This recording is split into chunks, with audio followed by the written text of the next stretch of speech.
الحمد لله نحمده ونستعينه ونستغفره ونؤمن به ونتوكل عليه ونعوذ بالله من شرور أنفسنا ومن سيئات أعمالنا من يهده الله فلا مضل له ومن يضلله فلا هادي له وأشهد أن لا إله إلا الله وحده لا شريك له وأشهد أن سيدنا وسندنا ومولانا محمدا عبده ورسوله أما بعد فأعوذ بالله من الشيطان الرجيم بسم الله الرحمن الرحيم ومن الناس من يشتري لهو الحديث ليضل عن سبيل الله بغير علم ويتخذها هزوا أولئك لهم عذاب مهين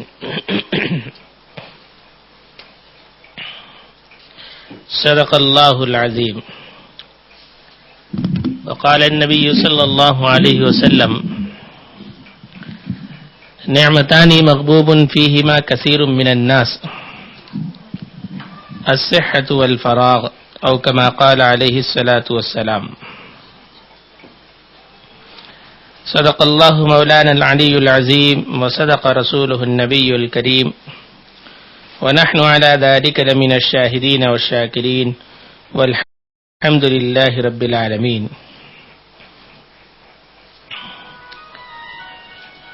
معزز و محترم پردہ نشین خواتین ماں و بہنوں،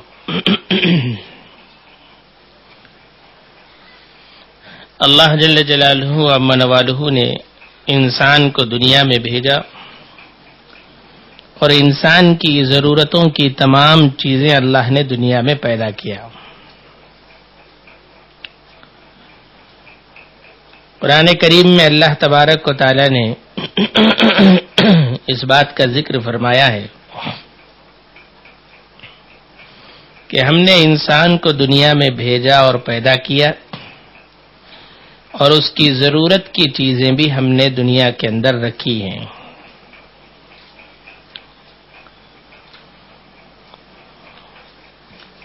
اور اللہ تبارک و تعالی نے تمام دنیا کی چیزوں کو انسان کا خادم بنایا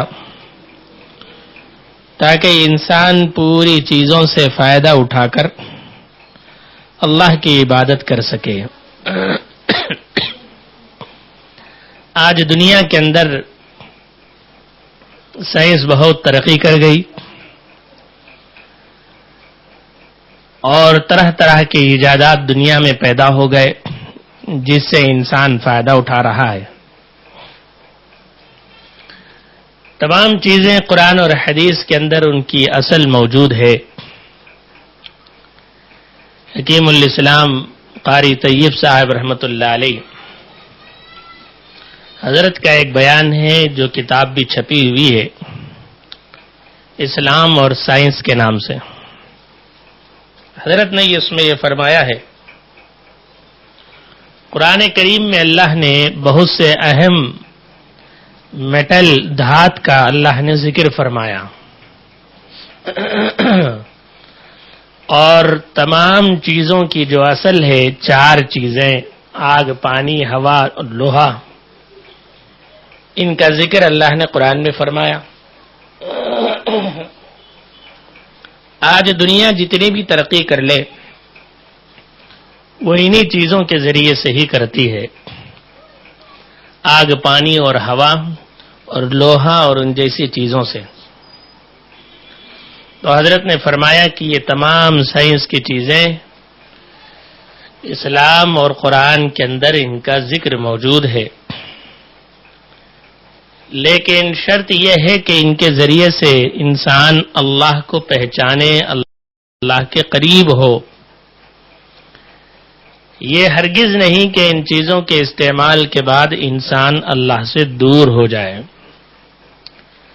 اگر دنیا اور دنیا کی چیزوں کے استعمال کے بعد انسان اللہ سے دور ہو رہا ہے تو وہ چیزیں ہمارے لیے فتنہ ہیں. قرآن کریم میں اللہ نے آل اولاد کو بھی فتنہ فرمایا انما اموالکم واولادکم فتنہ واللہ عندہ اجر عظیم. فتنے کا مطلب ہے آزمائش.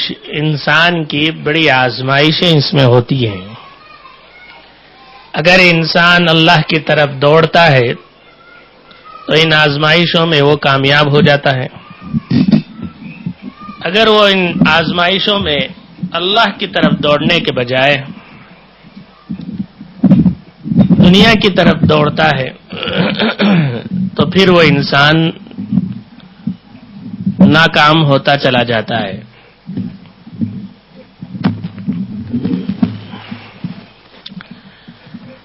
آج دنیا کی اس ترقی دور کے اندر بہت ساری چیزیں ایسی ہیں جس سے ہم فائدہ اٹھا رہے ہیں، لیکن وہ چیز ہمیں فائدے کے ساتھ ساتھ اس کے نقصانات بھی بہت زیادہ دیتی آ رہی ہے.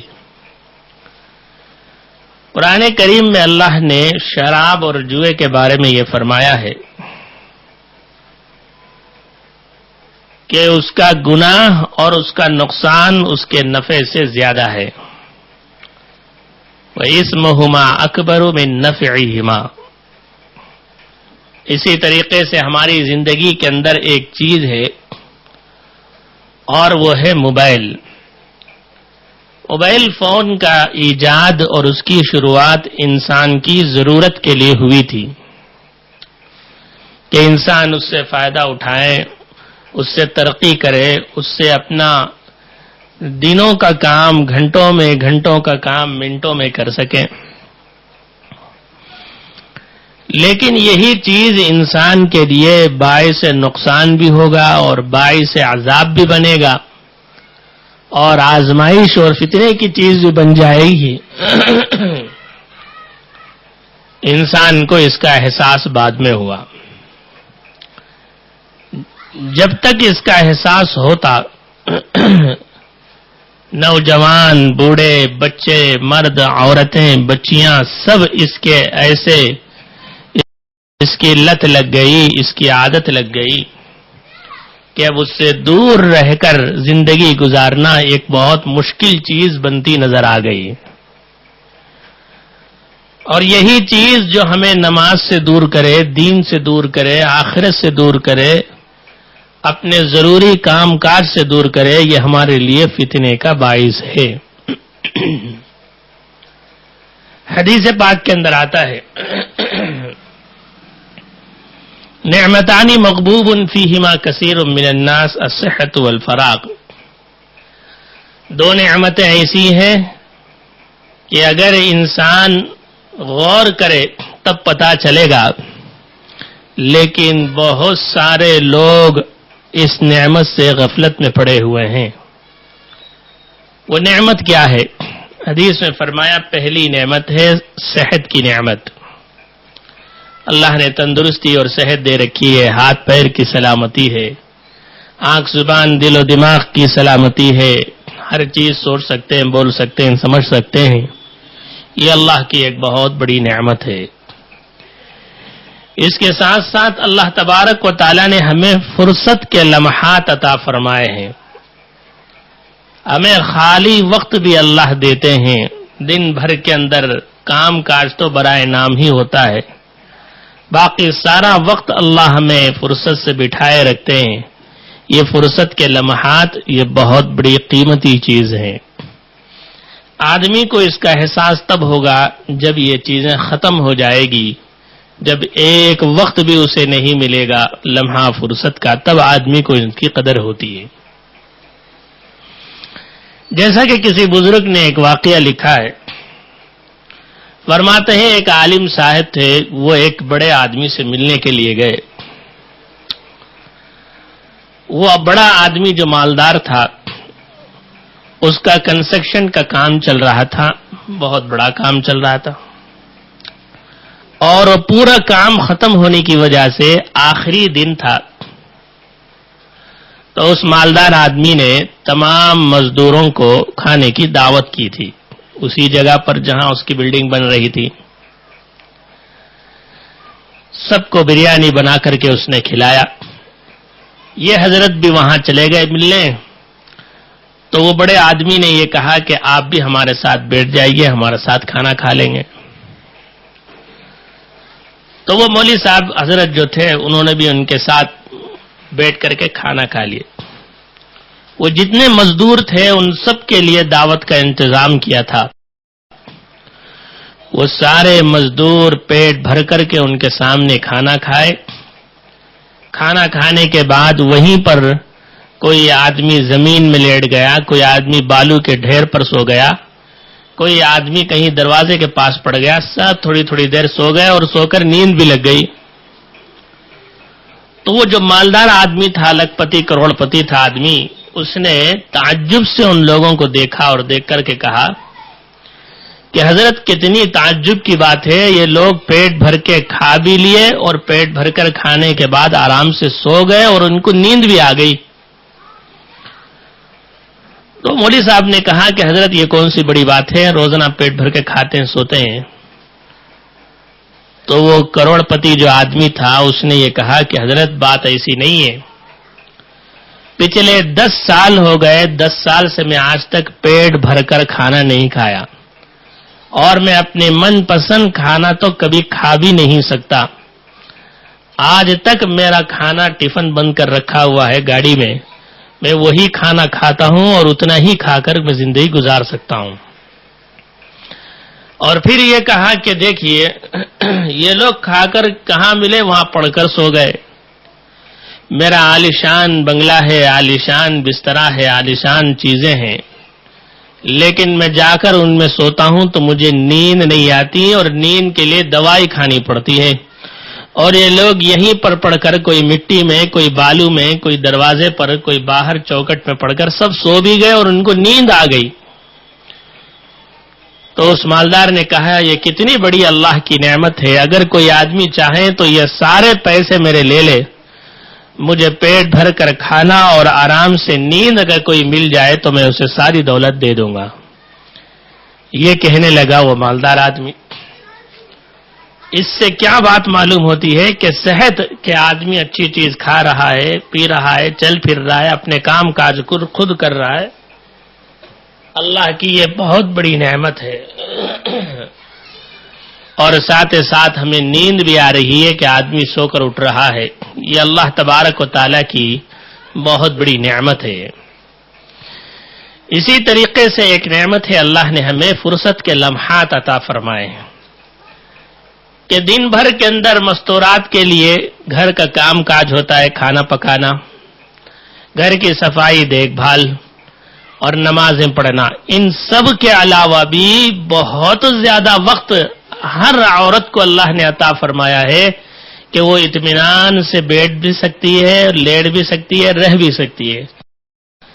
یہ ہیں فرصت کے لمحات, اللہ نے یہ چیزیں ہمیں عطا فرمائی. ان لمحات کی, ان اوقات کی صحیح قدر کرنا آج ایمان کا ایک بہت بڑا تقاضا ہے.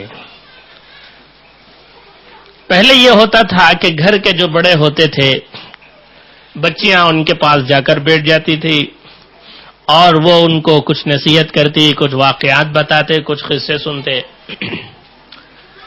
اور بڑی عورتیں ہوتی تو وہ سینے میں پرونے میں لگ جاتی, گھر کے دوسرے کام کاج کرنے میں لگ جاتی تھی.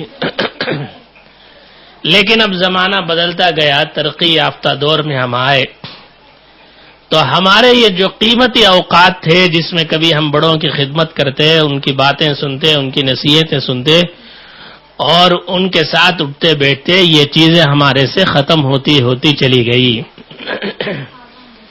یہ سارا وقت جو ہمارا لیا وہ ہے موبائل فون.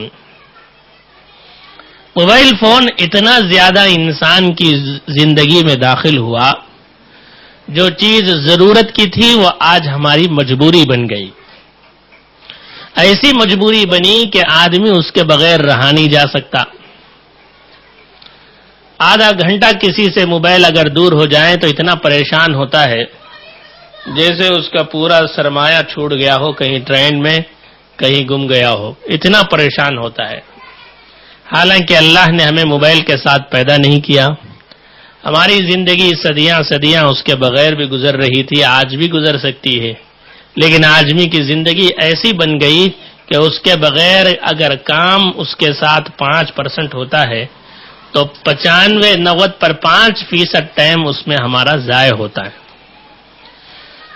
تو یہ موبائل فون ہماری زندگی کے اندر آیا تو اس کے ذریعے سے ہمیں دین کتنا ملا اور ہماری دین کو کتنا نقصان ہوا، اس کا محاسبہ ضروری ہے تاکہ ہماری زندگی کے اندر اس کے ذریعے سے نقصان نہ ہو. موبائل فون کے ذریعے سے جو بات یاد رکھنی چاہیے وہ ایک مختصر طور سے میں عرض کرتا ہوں. وہ بنیادی طور پر 4 چیزیں اس کے متعلق یاد رکھیں. سب سے پہلی چیز یاد رکھیں کہ موبائل فون ایک ضرورت کے لیے بنایا گیا ہے اور بنانے والے جتنے بھی لوگ تھے انہوں نے اس کو ایک ضرورت پوری کرنے کے کام کاج اس سے ہو اسی مقصد سے بنایا. لیکن آج وہ اس مقصد پر استعمال کم اور غلط مقصد پر اس کا استعمال زیادہ ہو رہا ہے. غلط مقصد کا مطلب یہ ہے کہ اس کے ذریعے سے دنیا بھر کی چیزیں دیکھنا اور ہمارا وقت ضائع ہونا یہ سب سے بڑی چیز بن گئی ہے. حالانکہ جتنا زیادہ موبائل کا استعمال ہوگا ہمارے جسمانی، ہمارے ایمانی، ہمارے روحانی تینوں چیزوں کو یہ نقصان پہنچانے والی چیز ہے. آج خود میں نے ایک چیز پڑھی ہے، اس میں یہ بات ملتی ہے کہ 2008 سے لے کر 2012 تک اس سلسلے میں ریسرچ کیا گیا البانیہ میں، برطانیہ میں اور افریقہ جوہانسبرگ میں، اور یہ طے کیا گیا کہ کینسر کے امراض، ڈپریشن کے مریض، دماغی توازن خراب ہونے کی وجوہات، کان کے بیماریاں اور نیند نہ آنا، آنکھوں کی 80% بیماریاں، یہ ساری چیزیں موبائل کے استعمال کرتے کرتے رہنے سے پیدا ہوتی ہیں. اس پر وہ کمپنی والے، ریسرچ کرنے والوں نے ایک نوٹس جاری کیا. وہ نوٹس میں انہوں نے یہ لکھا کہ جس طریقے سے سگریٹ کے پیکٹ میں اور دوسری چیزوں کے اندر لکھا ہوا رہتا ہے کہ یہ چیز ہانیکارک ہے، صحت کو نقصان پہنچانے والا ہے، اسی طریقے سے موبائل کے بارے میں بھی حکومت اعلان کرے کہ اس کا استعمال بچوں کو، بچیوں کو، عورتوں کو کثرت سے استعمال کرنے سے ہر ایک کو وہ چیز نقصان پہنچانے والی، ہلاکت تک پہنچانے والی چیز ہے. یہ ہے اس کا جسمانی نقصان. جسمانی نقصان سب سے زیادہ اس کے اندر یہ ہوتا ہے کہ مرد ہو یا عورت، بچے ہوں یا بچیاں، اس کے اندر اتنا وقت لگاتی ہیں کہ اس کے وقت کی وجہ سے گھر کے کام کاج ٹائم پر نہیں ہوتے. بڑا نقصان تو یہ ہے. اور کھانا جو 8 بجے کھا کر 9-10 بجے سونے کا معمول تھا، آج 10 بجے کھانا کھایا جا رہا ہے، 12 بجے سوتے ہیں. تو نیند پوری نہیں تو ہاضمہ صحیح نہیں، تو جسم کی طرح طرح کی بیماریاں پیدا ہوتی. اور مزید یہ ہے کہ صبح میں جلدی اٹھنے میں ہمیشہ ناکام اور فیل رہتے ہیں. نمازیں بھی اس سے قضا ہوتی ہیں، کام کاج بھی صبح سویرے نہیں ہوتے ہیں. سب کی بنیادی جڑ یہی ہے کہ موبائل ہے. موبائل کے جسمانی نقصانوں میں سب سے زیادہ نقصان آنکھوں کو ہوتا ہے. کوئی ٹارچ اپنے آنکھ میں مار نہیں سکتا، کوئی لائٹ کو آدمی گھور کر نہیں دیکھ سکتا. موبائل کے اندر بھی تو یہی ساری چیزیں ہیں. جس کا جتنا قیمتی موبائل ہوگا اس کا لائٹ اتنا ہی زیادہ قیمتی ہوگا اور وہ نقصان زیادہ دے گا ہی. اور اس کے علاوہ انسان ایسی چیزیں اس میں دیکھتا ہے کہ اس کے دماغ اور اس کا دل بالکل اس کے قابو میں نہیں رہتا. دماغی پریشانی میں آدمی مبتلا ہو جاتا ہے، حتیٰ کہ ہوتے ایک موقع یہاں تک پہنچ جاتا ہے کہ اپنے آس پاس سے بے خبر رہتا ہے، صرف موبائل میں گھسا ہوا رہتا ہے کہ آس پاس کیا ہو رہا ہے نہ اس مرد کو پتا ہوتا ہے نہ اس عورت کو پتا ہوتا. یہ اس کا اتنا بڑا نقصان ہو رہا ہے. اس کے علاوہ ہمارا دینی نقصان کیا ہو رہا ہے؟ یہ سب سے اہم مقصد ہے بتانا۔ دینی نقصان یہ ہے کہ سب سے پہلے اس کے ذریعے سے فجر کی نمازیں قضا ہونا شروع ہوئی، اور ساتھ ساتھ سب سے نقصان دہ چیز یہ ہے کہ جو بچے اور بچیاں ایک زمانے میں ماں باپ کے بلانے پر، ماں باپ کے کہنے پر دن میں 100 دفعہ بھی بھاگتی تھی اور اٹھتی تھی، چلتی تھی اور 100 کام بھی کرتی تھی، آج ان کام کرنے سے جان چرانے لگی۔ ان بچیوں کے دل و دماغ میں یہ رہتا ہے کہ کب موقع ملے فون اٹھاؤں، کب موقع ملے فون مل جائے۔ بغیر فون کے زندگی گزارنا ان کے لیے مشکل سے مشکل ترین بنتا چلا گیا، جس کی وجہ سے کام چوری بچوں کے اندر عام عادت آتی چلی گئی، اور ماں باپ اگر کوئی کام بولتے ہیں تو ان سے چڑ پیدا ہوتی، ان پر غصہ ہوتے، ان پر نفرت ہوتی کہ ہمیشہ کام لگا رہے، حالانکہ دن میں اگر ایک کام بھی کر لے بچیاں تو وہ بہت بڑی چیز ہے۔ یہی چیز بڑی عورتوں کے اندر، شادی شدہ عورتوں کے اندر بھی، ان کو فون دیکھنے کے لیے اگر فرصت ہو جائے اس کے لیے وہ دوسرے کام چھوڑ دیتی ہیں۔ اس لیے کوئی کام اپنے وقت پر نہیں ہو رہا ہے، یہ کتنا بڑا نقصان ہے۔ اللہ تبارک و تعالیٰ جن کو بچا کر رکھنا چاہتا ہے اور جو کوشش کرتے ہیں بچنے کی، اللہ ان کو بچاتا بھی ضرور ہے۔ اس کے علاوہ موبائل کے اندر دیکھا کیا جاتا ہے؟ حدیث پاک کے اندر آتا ہے العینانی تزنیانی وزناہما النظر، کہ آنکھیں زنا کرتی ہے اور آنکھوں کا زنا یہ ہے کہ نامحرم چیز کو دیکھے۔ آج بڑا موبائل استعمال کرنے والا چاہے مرد ہو یا عورت، وہ حرام کردہ چیزیں اللہ کی دیکھے بغیر بچنا اس کے لیے گویا ایک ناممکن سا بن گیا ہے۔ نہ چاہتے ہوئے بھی نگاہوں کے سامنے، نہ چاہتے ہوئے بھی نظروں کے سامنے وہ چیز آ کر ہی رہ جاتی ہے جو شریعت کے اندر ہمیں منع کیا گیا ہے۔ اور یہ کتنی خطرناک چیز ہے کہ ہمارا ایمان کو نقصان پہنچایا جا رہا ہے، ہمارے روح کو نقصان پہنچ رہا ہے، ہماری نیکیاں اس سے برباد ہو رہی ہے، ہماری نماز اور دعا اور قرآن کی لذت اس سے ختم ہوتی جا رہی ہے۔ یہ چیزیں دیکھنے سے ہمارے اندر بات پیدا ہو رہی ہے۔ اس کے علاوہ سب سے اہم چیز یہ ہے کہ ہر کوئی نوجوان بچہ اور بچی یہی سوچتے ہیں کہ ہم اس سے دین سیکھیں گے۔ تو میں یہ عرض کرتا ہوں کہ موبائل بنایا گیا ہے دین سکھانے کے لیے نہیں، دین سیکھنے کے لیے آج بھی ہمارے پاس کتابیں ہیں، پڑھی ہوئی مستورات ہیں، پڑھے ہوئے لوگ ہیں اور بتانے والے بڑے موجود ہیں۔ ہر گھر کے اندر اللہ نے کسی نہ کسی عورت کو اللہ نے دین کے علم سے بھی نوازا ہے۔ ضرورت کی تمام باتیں ہم ان سے سیکھ سکتے ہیں، پوچھ سکتے ہیں اور دین کے بارے میں معلومات کر سکتے ہیں، اور ہمیں موبائل کی حاجت اور ضرورت رہ ہی نہیں جاتی۔ شاہ ابرار الحق صاحب رحمۃ اللہ علیہ فرماتے تھے کہ کسی بھی چیز کو، کوئی بھی آدمی اگر کوئی دین کی بات کہے تو اس دین کی بات کو کتاب سے ملاؤ۔ پھر فرماتے تھے کتاب کو کسی عالم دین سے سمجھو، تب جا کر معلوم ہوگا کہ وہ بات صحیح ہے یا نہیں۔ موبائل میں کیا ہوتا ہے؟ ویڈیو کھول لیے، یوٹیوب کھول لیے، اس کے اندر آ رہا ہے دین کی باتیں، بیانات آ رہی ہیں، لیکچرر آ رہے ہیں، دین کے متعلق کوئی نہ کوئی بات آ رہی ہے، لیکن نہ بولنے والے کے بارے میں ہمیں پتا ہے کہ وہ آدمی کیسا ہے، عالم صحیح ہے کہ نہیں ہے، وہ کون سے مذہب کا آدمی ہے، انہیں مسلمان ہے یا نہیں ہے وہ بھی ہمیں پتا نہیں۔ ساری چیزیں ہمارے سے معلوم نہیں ہوتی، ہم ان سے سوچ رہے ہوتے ہیں کہ دین سیکھیں گے، اور بجائے دین کے ہمیں دنیا سیکھ رہے ہوتے ہیں، ہمارے دل کے اندر کفر اور نفاق آ رہا ہوتا ہے۔ ذرا سوچ کر دیکھیں دنیا آج کتنی ترقی کر گئی۔ کیا کوئی آدمی گھر بیٹھے موبائل میں پڑھ کر کتابیں، موبائل میں ویڈیو دیکھ کر کے، ڈاکٹر سے کنسلٹ کیے بغیر دوائیاں لے کر کھا کر اپنی بیماری کا علاج کرتا ہے؟ بالکل نہیں کرتا۔ کیوں نہیں کرتا؟ اس لیے کہ معلوم ہے کہ چاہے لاکھ بیماریوں کے بارے میں دوائیاں ہو، ان دوائیوں کی ڈیٹیل بھی موجود ہو، ان تمام چیزوں کے بارے میں ویڈیو بھی ہو، تب بھی آدمی کی ہمت نہیں نہیں ہوتی کہ وہ دوائیں بغیر ڈاکٹر کو بتائے دکھائے پوچھے لے کر کے خود کھا لے. کسی کو یہ ہمت نہیں ہوتی.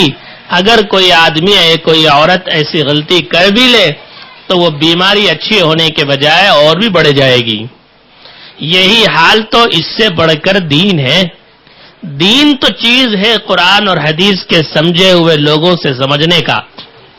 صرف ایک ویڈیو دیکھنے سے کہ وہ کس کے بارے میں بول رہے ہیں, کیوں بول رہے ہیں, کہاں بول رہے ہیں, کس کے لیے بول رہے ہیں, یہ ساری چیزیں چھوڑ کر فلاں صاحب نے ویڈیو میں بتایا, فلاں صاحب نے موبائل میں بتایا, فلاں صاحب نے بیان میں بتایا, یہ سوچ کر کے ہم عمل کر لیں گے تو ہمارا دین بھی آج نہیں تو کل یہ دین کے نام سے ہی رہے گا, لیکن گمراہی کا شکار ہو جائیں گے, فتنے کا شکار ہو جائیں گے. فتنہ کہتے ہی اسے ہیں کہ حق اور باطل میں سے پہچان ختم ہو جائے, کون سا صحیح کون سا غلط. اور موبائل کے اندر یہی ہوتا ہے. میں نے ابھی بتایا کہ پوری دنیا کے اندر جو گوگل چل رہا ہے, جس کے اندر سے ہر ویب سائٹ کو آدمی تلاش کرتا ہے, وہاں سے احمدی جماعت جو قادیانی ہے, جو اسلام کی نظر میں کافر ہے, جو اللہ کے رسول صلی اللہ علیہ وسلم کو آخری نبی مانتے نہیں ہیں, وہ اپنا نبی الگ مانتے ہیں, ایسے کافر زندیق لوگوں کا سب سے زیادہ اسلام کے نام سے ویب سائٹ ہے. انہوں نے گوگل والوں سے اسلام کا لفظ جو ہے انگلش میں اسلام کا لفظ خرید لیا ہے. اب کوئی بھی عورت مرد اسلام کے نام میں پڑھنے کے لیے ویب سائٹ میں لفظ اسلام لکھیں گے تو سب سے پہلے انہی کی ساری چیزیں آئیں گی. قرآن بول کر لکھیں گے تو سب سے پہلے انہی کا قرآن آئے گا, انہی کی باتیں آئے گی. اب یہ باتیں کسے معلوم ہے؟ نہ نوجوان بچے کو معلوم, نہ بچیوں کو معلوم. سارے یہ سمجھتے ہیں کہ یہ دین کی باتیں ہم پڑھ رہے ہیں, دین کی باتیں ہمیں سیکھ رہے, قرآن کی باتیں بتا رہے ہیں. اور وہ حدیث تو لکھی ہوئی رہتی ہے, تشریح اس کی غلط رہتی ہے. قرآن کی آیت تو رہتی ہے, اس کا مطلب غلط رہتا ہے. اب غلط چیز کو آدمی کیسا پہچان پائے گا جسے کچھ بھی پہچان نہیں. اب سمجھ رہے ہوتے ہیں کہ ہم دین سیکھ رہے ہیں موبائل سے, موبائل گھر میں رکھا ہوا ہے بیان سننے کے لیے, موبائل رکھا ہوا ہے گھر میں دین کی باتیں معلوم کرنے کے لیے, حالانکہ وہ دین نہیں ہوتا, وہ ساری گمراہیاں ہوتی ہیں. اس لیے معزز ماؤں بہنوں, یہ غلطی میں رہنا یہ سب سے بڑی ہماری غلطی ہے. ہمیں چاہیے کہ جو طریقہ ہمارے اکابرین نے پہلے سے بتایا اور سمجھایا ہے, بزرگوں کی کتابیں ہمارے سامنے موجود ہیں, اس کی تعلیم کریں. کسی بھی ایک کتاب کی گھر کے اندر تعلیم ضرور کر لے. کہتے ہیں کہ بہت سے عورتیں شکایت کرتی ہیں کہ حضرت ہمارے شوہر کو سمجھائیں, ہمارے شوہر کو بتائیں, ان کے اندر کچھ دینداری آئے. ہمیں بولے تو انہیں غصہ کر لیتے, ہمیں نماز کو جاؤ بولے تو انہیں ہمارے سے چڑ کھاتے. عورتیں شکایت کرتی ہیں. تو ان کا سب سے اچھا علاج یہی بتاتے ہیں کہ آپ کو ان کو کہنے کی ضرورت نہیں, ان کی اصلاح کے لیے دو کام کریں. پہلا کام یہ کریں کہ گھر میں جب وہ آئے ان کے سامنے نماز پڑھے. دوسرا کام یہ کریں کہ گھر کے اندر دن میں ایک وقت کسی نہ کسی اللہ والے کی کوئی نہ کوئی کتاب کی تعلیم 5-10 منٹ کتاب کھول کر کریں. چاہے انہوں بیٹھ کر سنے کی نہیں سنتے کی, بچوں کو بٹھا کر کے آپ سنائیں, بچوں کے سامنے آپ پڑھیں, تو اس کتاب کی پڑھنے کا برکت کا یہ اثر ہوگا کہ ان کے اندر بولے بغیر اللہ تعالی ہدایت اور اطاعت اللہ عطا کر دیں گے. دھیرے دھیرے دھیرے ان کے گھر کے اندر وہ خود دیکھیں گے کہ میرے گھر میں میری بچی, میری عورت سب دین کی باتیں سنتے ہیں, میں ہی ایک بہت بڑا بدبخت ہوں جو دین کی بات بھی سنتا نہیں اور دین پر عمل کرتا نہیں, نماز کو نہیں جاتا.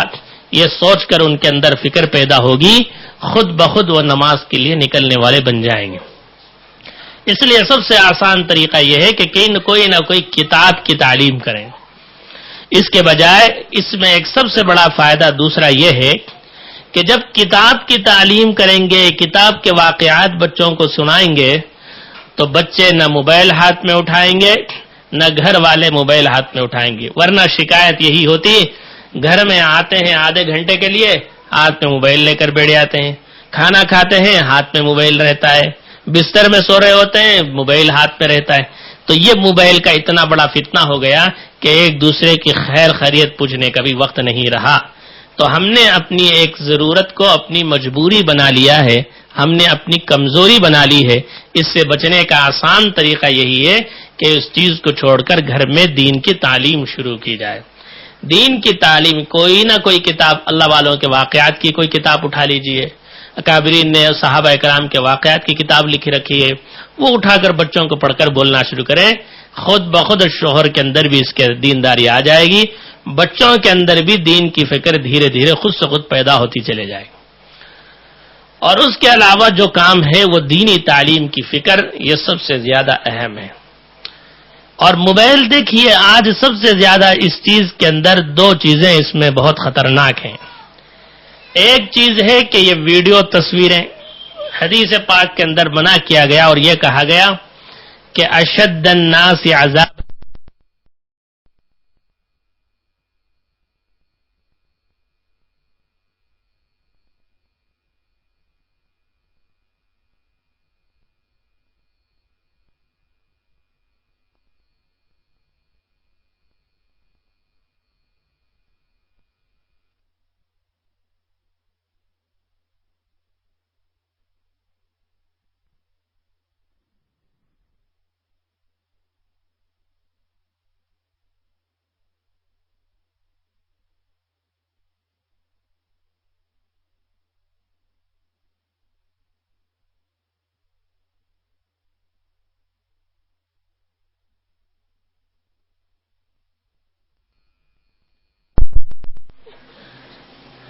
اگر کسی کے یہاں شادی میں ویڈیو بنائی جاتی یا کسی کے یہاں ویڈیو اٹھایا جاتا تو لوگ بڑے تعجب سے دیکھتے تھے، اور لوگ باہر جا کر باتیں کرتے ہیں، کیا بھائی وہ ان کے شادی میں گئے تھے، ویڈیو بھی اٹھا رہے تھے، کیا دیندار لوگوں نے، کیا ایسا بول کر سارا معاشرہ ان پر تھو تھو کرتا تھا.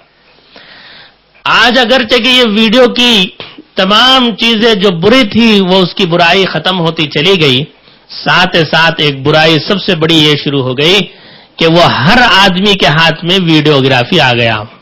ہر بچہ اور بچی شادی میں ویڈیو اٹھا رہے ہیں، ہر بچہ اور بچی شادی کے اندر فوٹو بنا رہے ہیں، ہر بچہ اور بچی کے ہاتھ میں موبائل آ گیا. اللہ کی عذاب اور اللہ کی لعنت اس پر برسے گی نہیں تو کیا برسے گی؟ جس چیز سے ہم بچا رہے تھے ہزاراں سال سے، ہزاروں کوششیں کرنے کے باوجود آج وہ چیز یہ ہو گئی کہ ہر بچے کے ہاتھ میں آ گئی، تو سوچ کر دیکھیں کہ اس کا وبال اور نقصان بھی کتنا زیادہ ہمارے گھروں میں آتا ہوگا. دوسری چیز یہ ہے کہ یہ موبائل فون ایسے ہی ہے جیسے سامنے ملاقات کرنا. جو محارم، جو حرام چیزیں اللہ نے شریعت کے اندر سامنے کر رکھی ہے وہ ساری چیزیں موبائل میں بھی حرام ہیں. مثلا کسی سے بات کرنا غیر محرم مرد سے حرام ہے شریعت کے اندر. بغیر ضرورت کے کسی سے بات نہ کریں، بغیر حجاب کے کوئی بات نہ کریں. لیکن یہ موبائل فون نے اس کا راستہ بھی آسان کر دیا. پہلے آدمی اس بات سے ڈرتا تھا، عورت اس بات سے بھی ڈرتی تھی کہ کسی کو کوئی بات نہ معلوم ہو جائے، اس سے ڈر پیدا ہو. لیکن یہ موبائل نے ان چیزوں کو بھی بالکل راستہ آسان کر دیا. تو اس کے بارے میں مسئلہ یہ یاد رکھیں کہ جو چیز سامنے حرام ہے وہ چیز موبائل میں بھی حرام ہے. اگر کسی غیر مرد کا فون آتا ہے تو سخت ضرورت پر بقدر ضرورت بات کر کے موبائل رکھ دیں. اگر کوئی آدمی آپ سے خیر خیریت معلوم کر رہا ہے، کوئی دوسری بات معلوم کر رہا ہے، تو آپ اس کا جواب دینا ہرگز درست اور جائز نہیں ہے، خیانت میں داخل ہے. ہمیں چاہیے کہ جتنی ضرورت ہے بات اس سے ختم کر لیں. یہی چیز تقویٰ ہے، یہی ہمارے دل کی پاکیزگی کے لیے بھی ہے، اور سامنے جو فون کر رہا ہے اس کی پاکیزگی بھی اسی کے اندر ہے. اس کے بجائے کہ موبائل میں کسی کو کیا پتا کوئی کیا سن لے گا، آدمی اگر بات چیت کرنے لگیں، خیر خیریت معلوم کرنے لگیں تو یہی حکم ہوگا. خصوصاً اگر عورتوں میں غیر مردوں سے باہر کے نہیں تو رشتہ داروں سے ایسا ہوتا ہے.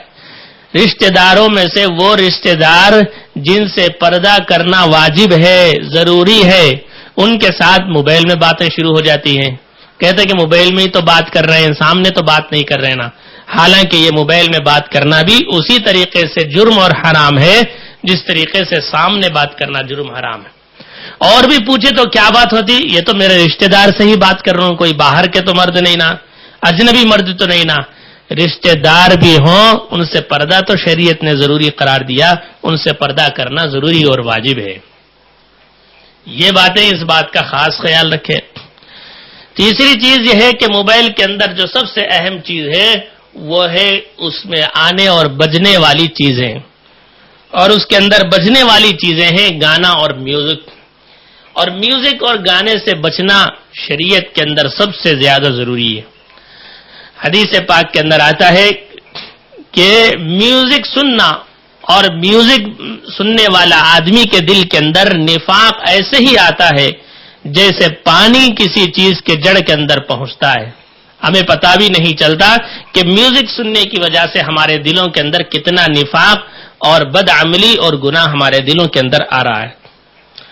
اور اسی طریقے سے ایک چیز ہے موبائل میں رکھی جانے والی اسٹیٹس. اسٹیٹس کو اگر اپنی زبان میں کہا جائے تو انسان کی حیثیت اور اوقات کا پتہ بتاتی ہے. اب بہت سارے لوگ موبائل کے اسٹیٹس کے اندر گانا رکھ لیتے ہیں، بہت سارے لوگ میوزک رکھ لیتے ہیں، بہت سارے لوگ پتہ نہیں بچوں کی تصویریں رکھ لیتے ہیں. جو چیزیں سننا حرام ہے، جو چیزیں دیکھنا حرام ہے، ان چیزوں کو دوسروں کو سنانا اور دکھانا بھی حرام ہے. ہمارے اسٹیٹس کے اندر اگر گناہ کی چیز رکھی ہوئی ہے، میوزک رکھا ہوا ہے، جتنے لوگ اسے سنیں گے اتنا گناہ ہمیں خود بخود ملتا چلا جائے. تو ہمیں اگر گناہوں سے بچنا ہے تو سب سے پہلی چیز یہ ہے کہ ہمیں ایسی برائیوں سے بچیں جو برائی گھر بیٹھے ہمیں مل رہی ہو. لہذا یہ فتنے کی اتنی خطرناک چیز ہے کہ اس کا احساس ہمیں ہوتا بھی نہیں. ایک زمانہ تھا کہ ماں باپ بچے اور بچیوں کو باہر کہیں باہر جا کر فلم دیکھنے سے روکتے تھے. بچیوں کو تو یہ تصور بھی نہیں تھا کہ ہماری گھر کی بچی کہیں باہر جائے گی. لیکن اللہ حفاظت کرے، آج یہ ساری چیزیں گھر کے اندر کمرے میں بند بیٹھ کر کے آسان ہو گیا. پہلے زمانے کے اندر جوا کھیلنے سے منع کرتے تھے. محلے میں اگر کوئی ایک جواڑی بھی ہوتا تھا تو پورے محلہ میں بدنام رہتا تھا. آج ہر گھر کے اندر، ہر موبائل کے اندر جوا کھیلا جا رہا ہے. طرح طرح کی چیزیں اس میں باندھی جا رہی ہے، طرح طرح کے گیم اس کے اندر آ گئے ہیں. یہ ساری چیزیں ہمارے پیسے بھی برباد، ایمان بھی برباد، صحت بھی برباد. کل ملا کر کے دیکھیں تو ہماری جو فیوچر کے سوچنے کی طاقت بھی یہ چھین لیتی ہے.